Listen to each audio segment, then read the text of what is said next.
Ya untuk tambahan rezeki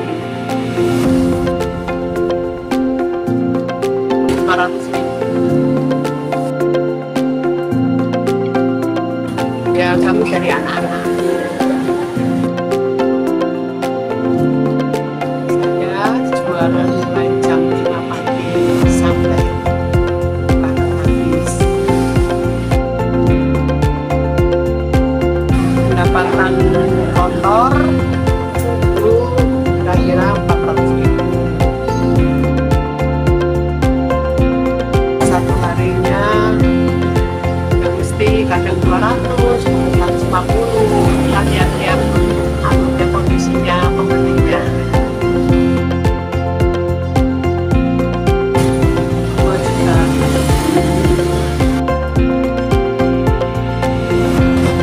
Ya sih nggak ada hambatan, hambatannya kan hujan, baru ada hambatan. Ya ada, maksudnya yang bangga lah, karena saya kan punya kelebihan memasak, jadi kita dikembangkan. Ya ada, kalau jualan sendiri, kalau jualan bambu ya seneng enggak. Gimana ya? Dan kita kan berusaha yang mudah-mudahan untuk kedepannya baik, itu lancar. Yang penting kita sehat. Kalau sehat kan semua apa yang kita kerjakan kan lancar.